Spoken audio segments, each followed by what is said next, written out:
Nous sommes le jeudi 7 mars. Bonjour à toutes et à tous. Bienvenue sur votre chaîne d'information régionale. Nouvelle édition préparée par l'ensemble de la rédaction.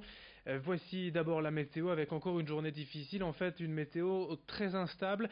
Parfois un ciel de traîne, des nuages inoffensifs et de belles éclaircies de soleil malgré tout, mais parfois les perturbations seront un peu plus violentes, dirons-nous, avec des averses, de fortes averses même par moment. Bref, une situation instable, je vous le disais, avec encore un peu de vent, 50-60 km/h en rafale. Pas d'évolution du côté des températures, cela reste doux pour la saison. 10 degrés sur le littoral Côte d'Opale, 11 degrés à Lille. Les prévisions météo complètes, bien sûr, après ce journal. La solidarité tout d'abord à la une pour les Restos du Cœur ce week-end. Demain soir, c'est le concert des Enfoirés diffusé sur TF1. L'association organise à ce propos 2 journées de collecte dans une cinquantaine de magasins partenaires de la région. Demain et samedi, les bénévoles vous attendent donc à la sortie des supermarchés pour récolter des denrées alimentaires. L'objectif est de renflouer les stocks destinés à la période estivale. Comme toujours, privilégier plutôt les denrées non périssables, les pâtes, le riz, les conserves, mais pensez aussi aux produits plaisir, le café, le chocolat et même aux produits d'hygiène, notamment pour les femmes et pour les enfants. Rendez-vous demain et samedi dans 55 magasins de la région. Explication quant à l'importance de ces collectes annuelles pour les Restos du Cœur avec une des bénévoles dans la région au micro de Rémi Desremeaux. C'est le week-end des restos, c'est l'occasion aussi de nous poser des questions, de communiquer sur nos actions, de nous rendre visibles et surtout de pourquoi pas avoir aussi de nouveaux bénévoles et surtout bien sûr de récolter des denrées pour tenir toute l'année. Alors c'est toujours très important mais ça l'est encore plus cette année parce que on a pu observer une augmentation des demandes du public, des personnes accueillies, on a toujours plus de besoins et on a moins de dons en espèces. Et donc on a fait appel encore plus à la générosité du public pour nous donner des denrées alimentaires. C'est particulièrement important cette année. Malheureusement, on a toujours une population un peu fixe et on a aussi beaucoup de nouvelles personnes, des personnes seules, des familles monoparentales et on essaye de pouvoir aider de l'aide aux personnes qui viennent vers nous. L'appel aux dons urgent de l'établissement français du sang en ce début d'année après un hiver compliqué, une grippe particulièrement virulente selon les responsables de l'organisme. Les réserves en produits sanguins sont au plus bas. L'EFS appelle donc aux donneurs pour rétablir ces réserves d'au moins 30 000 poches au cours du mois de mars. Chacun est invité à se présenter au plus vite dans les lieux de collecte permanents dans la région, notamment Dunkerque et Lille, mais aussi dans les points de collecte mobiles. Il y a très certainement, pas loin de chez vous, ces jours-ci, une collecte dans un village près de chez vous, je vous le disais. Toutes les infos d'ailleurs pour savoir où donner votre sang, c'est sur internet à l'adresse suivante dondesang.efs.santé.fr. Explication quant à l'importance de donner son sang car les poches ne se conservent pas bien longtemps, avec une des responsables de l'EFS dans la région au micro de Xavier Silly. Actuellement, rien ne remplace le sang humain, bien évidemment, et que les produits sanguins ont une durée de vie limitée dans le temps, et notamment les plaquettes, dont une durée de vie à 5 jours. Donc on est obligé de prélever quotidiennement pour pallier à ces besoins de plaquettes qui sont primordiales. Les besoins sont primordiaux pour les patients. Les stocks sont généralement très tendus en période de vacances, vacances d'été, où un appel est bien souvent lancé également, puisque les donneurs sont sur le lieu de vacances, et également à chaque petite vacances scolaires qui reviennent maintenant très régulièrement toutes les 6 semaines. Difficultés souvent également en période hivernale avec les épidémies, grippe et gastroentérite.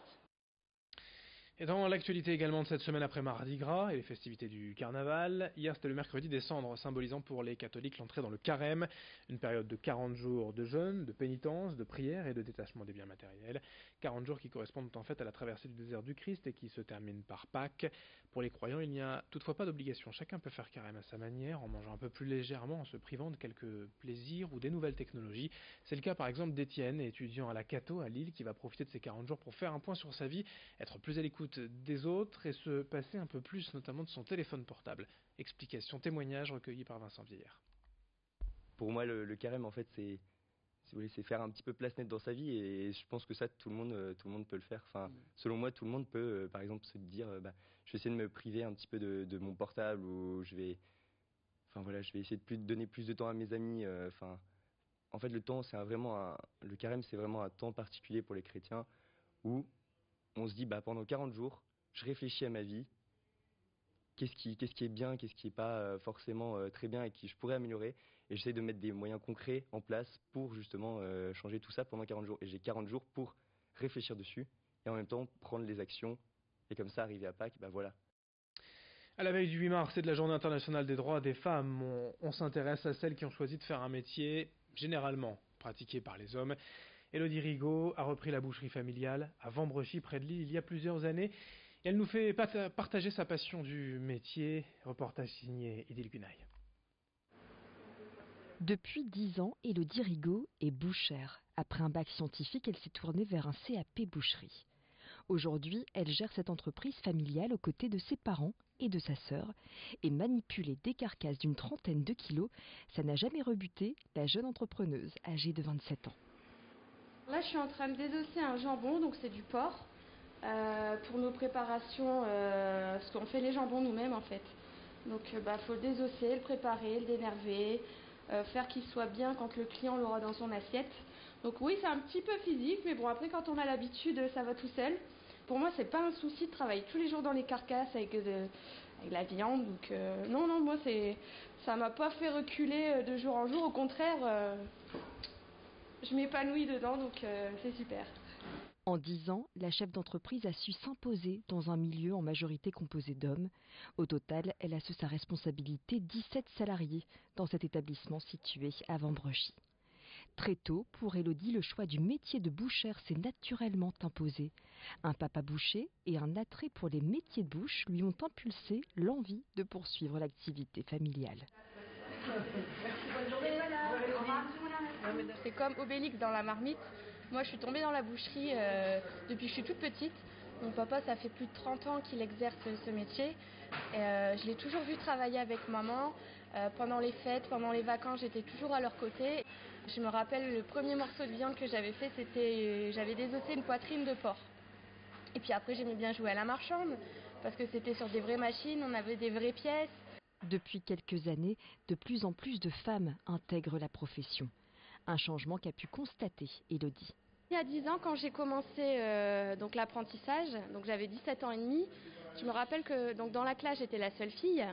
Ensuite, quand on a fait les concours des meilleurs apprentis de France, on était 2 filles au niveau national, donc c'est pas beaucoup au niveau national d'être 2 filles, on aurait pu être beaucoup plus.